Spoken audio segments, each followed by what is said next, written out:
Good morning दोस्तों, स्वागत आप सभी का आज के इस करंट अफेयर की क्लास में, जहां हम पढ़ने वाले हैं 9 मार्च 2026 के कुछ महत्वपूर्ण प्रश्नों के बारे में, जो सभी प्रकार के वनडे एग्जाम, चाहे आपका एसएससी हो, ग्रुप डी हो, बैंकिंग का हो या फिर कोई अन्य वनडे एग्जाम हो, आपका सभी के लिए महत्वपूर्ण रहने वाले हैं। तो आप लोग क्लास के अंत तक जरूर बने रहिए।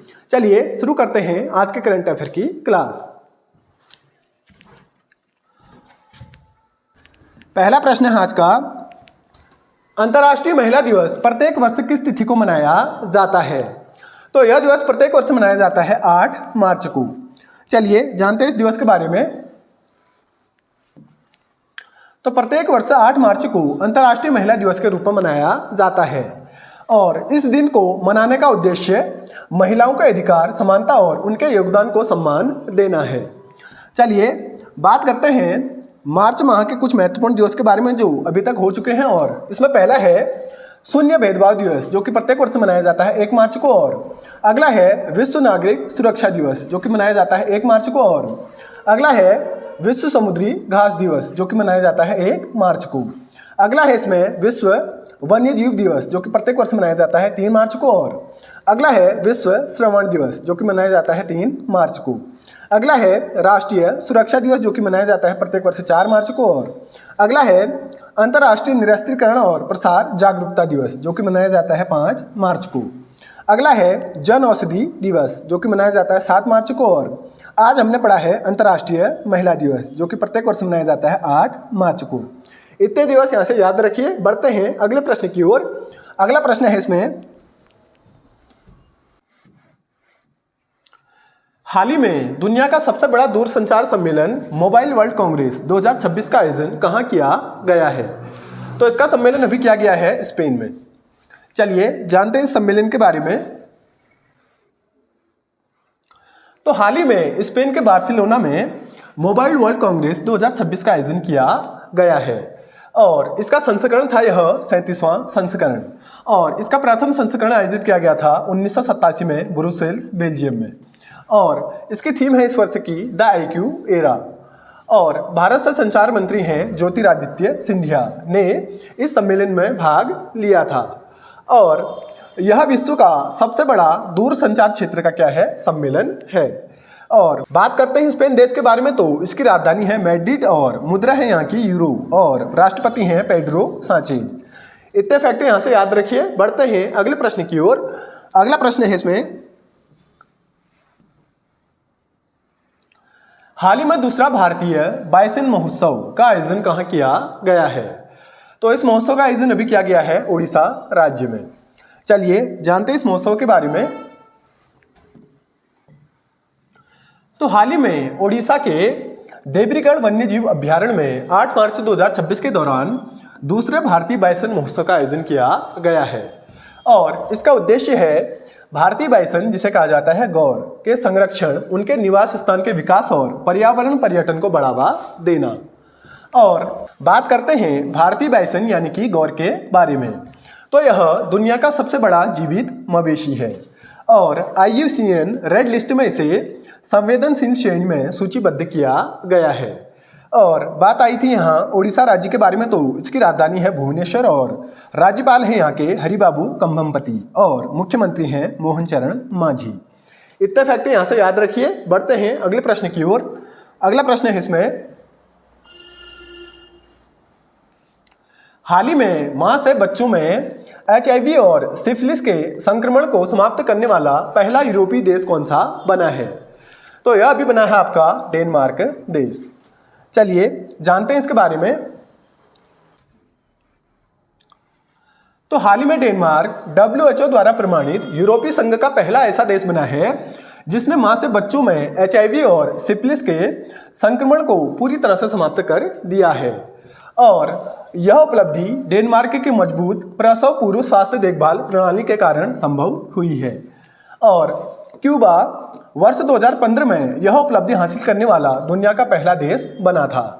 और बात करते हैं डेनमार्क के बारे में, तो इसकी राजधानी है कोपेनहेगन और मुद्रा है यहाँ की डेनिस क्रोन और प्रधानमंत्री हैं मेडे फ्रेडरिक्सन। इतने फैक्ट यहाँ से याद रखिए। बढ़ते हैं अगले प्रश्न की ओर। अगला प्रश्न है इसमें, हाल ही में WHO द्वारा किस देश को कुष्ठ रोग मुक्त घोषित किया गया है? तो WHO ने अभी घोषित किया है चिली देश को कुष्ठ रोग से मुक्त। चलिए जानते हैं इसके बारे में। तो हाल ही में चिली अमेरिका महाद्वीप का पहला ऐसा देश बन गया है जिसे WHO द्वारा आधिकारिक रूप से लेप्रोसी मुक्त घोषित किया गया है और चिली दुनिया का दूसरा देश बना है अभी लेप्रोसी से मुक्त होने वाला और प्रथम बना था जॉर्डन जो कि बना था वर्ष 2024 में। और बात करते हैं कुष्ठ रोग यानी कि लेप्रोसी के बारे में। तो यह माइक्रोबैक्टीरियम लेप्री नामक बैक्टीरिया के कारण होता है और विश्व कुष्ठ रोग दिवस मनाया जाता है जनवरी के अंतिम रविवार को और इस वर्ष रविवार पड़ा था 25 जनवरी को। और भारत में कुष्ठ रोग दिवस मनाया जाता है 30 जनवरी को और भारत का लक्ष्य भारत को कुष्ठ रोग मुक्त बनाना है वर्ष 2027 तक। इतने फैक्ट यहाँ से याद रखिए। बढ़ते हैं अगले प्रश्न की ओर। अगला प्रश्न है इसमें, हाल ही में जनजातीय कला महोत्सव 2026 का आयोजन कहाँ किया गया है? तो इस महोत्सव का अभी आयोजन किया गया है नई दिल्ली में। चलिए जानते हैं इस महोत्सव के बारे में। तो हाल ही में जनजातीय कला महोत्सव 2026 का आयोजन नई दिल्ली में किया गया है और इसका आयोजन किया जा रहा है अभी 2 मार्च से 13 मार्च 2026 तक। और इसका उद्घाटन किया था जुएल ओराम ने जो कि जनजातीय मामलों के क्या है मंत्री हैं। और इस महोत्सव में 75 से अधिक जनजातीय कलाकार और 1000 से अधिक कलाकृति प्रदर्शित की जा रही हैं। चलिए बढ़ते हैं अगले प्रश्न की ओर। अगला प्रश्न है इसमें, हाल ही में केंद्रीय गृह मंत्री अमित शाह ने जनगणना 2027 के लिए किस शुभंकर का अनावरण किया है? तो अभी किया गया है प्रगति और विकास का अनावरण जो कि आपको तस्वीर में दिखाई दे रहे हैं। चलिए जानते हैं इनके बारे में। तो हाल ही में केंद्रीय गृह मंत्री अमित शाह ने जनगणना 2027 के लिए प्रगति जो कि महिला प्रगणक है और विकास जो कि पुरुष प्रगणक है नामक 2 शुभंकर का भी अनावरण किया है। और यह भारत की पहली पूर्ण रूप से डिजिटल जनगणना होगी जो 30 लाख से अधिक अधिकारियों के साथ घर घर जाकर की जाएगी तथा 16 भाषाओं में स्वगणना का इसमें विकल्प भी मिलेगा। और यह शुभंकर डिजिटल जनगणना लिंग समानता और 2047 तक भारत को एक विकसित राष्ट्र बनाने के लक्ष्य का प्रतीक है। और इस बार की जनगणना यानी कि जो कि है 16वें क्रम की 2 चरणों में की जाएगी और इसमें पहला चरण 1 अप्रैल 2026 से लेकर 30 सितंबर 2026 तक किया जाएगा जिसमें मकानों की क्या बनाई जाएगी सूची बनाई जाएगी। और दूसरा चरण 20 फरवरी 2027 से इसका शुरू होगा जिसमें जनसंख्या गणना की जाएगी। चलिए बात करते हैं अब वर्ष 2011 की जनगणना के बारे में। तो इसका क्रम था 15वां क्रम और इसकी थीम थी हमारी जनगणना हमारा भविष्य। और जनगणना आयुक्त थे उस टाइम पर सी चंद्रमौली और प्रथम जनगणना आयुक्त थे WC प्लोडेन जो कि बने थे 1881 में जब हमारी पहली जनगणना हुई थी। और सर्वाधिक जनसंख्या उस टाइम पर थी उत्तर प्रदेश राज्य की और सबसे कम थी सिक्किम राज्य की। सर्वाधिक साक्षरता वाला राज्य था इसमें केरल और सबसे कम साक्षरता वाला राज्य था बिहार। और सर्वाधिक जनसंख्या घनत्व वाला राज्य था इसमें बिहार और सबसे कम जनसंख्या घनत्व वाला राज्य था अरुणाचल प्रदेश। और सर्वाधिक लिंगानुपात वाला राज्य था केरल और सबसे कम लिंगानुपात वाला राज्य था हरियाणा। इतने जानकारी यहाँ से याद रखिए। बढ़ते हैं अगले प्रश्न की ओर। अगला प्रश्न है इसमें, हाल ही में किस राज्य सरकार ने मी हेल्थ ऐप को लॉन्च किया है? तो इस ऐप को भी लॉन्च किया गया है केरल राज्य द्वारा। चलिए जानते हैं इस ऐप के बारे में। तो हाल ही में केरल राज्य सरकार द्वारा मी हेल्थ ऐप को लॉन्च किया गया है और इसे स्वास्थ्य सेवाओं को आसान और डिजिटल बनाने हेतु लॉन्च किया गया है। और इस ऐप के माध्यम से लोग घर बैठे डॉक्टर से मुलाकात सुनिश्चित कर सकते हैं जिससे लंबी कतारों से क्या मिलेगा छुटकारा मिलेगा। और बात करते हैं केरल राज्य के बारे में। तो इसकी राजधानी है तिरुवनंतपुरम और राज्यपाल हैं यहाँ के राजेंद्र विश्वनाथ अल्लेकर और मुख्यमंत्री हैं P विजयन। इतने फैक्ट यहाँ से याद रखिए। बढ़ते हैं अगले प्रश्न की ओर। अगला प्रश्न है इसमें, हाल ही में T20 विश्व कप मैच में सर्वाधिक तेज शतक बनाने वाले फिन एलन का संबंध किस देश से है? तो इनका संबंध है न्यूजीलैंड देश से। चलिए जानते हैं इनके बारे में। तो हाल ही में न्यूजीलैंड के ओपनर बल्लेबाज हैं फिन एलन ने T20 विश्व कप 2026 के पहले सेमीफाइनल में दक्षिण अफ्रीका के खिलाफ मात्र 33 गेंदों में 100 रन की ऐतिहासिक पारी खेलकर T20 विश्व कप का सबसे तेज अभिशतक लगाया है। इससे पहले यह रिकॉर्ड वेस्टइंडीज क्रिकेट टीम के बल्लेबाज क्रिस गेल के पास था, जिन्होंने वर्ष 2016 में T20 विश्व कप मैच में इंग्लैंड के खिलाफ 47 गेंदों में शतक बनाया था। इतनी जानकारी यहाँ से याद रखिए। बढ़ते हैं अगले प्रश्न की ओर। अगला प्रश्न है इसमें, हाल ही में भारत का पहला नदी किनारे लाइट हाउस किस राज्य में बनाया जाएगा? तो यह बनाया जाएगा अभी असम राज्य में। चलिए जानते हैं इसके बारे में।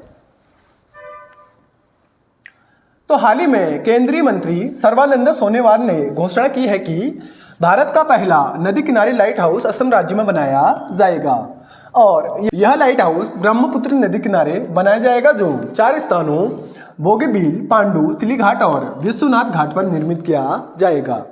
और इसका उद्देश्य है ब्रह्मपुत्र नदी में चलने वाले मालवाहक और यात्री जहाज़ों को सुरक्षित रास्ता दिखाना, खासकर रात या खराब मौसम के दौरान।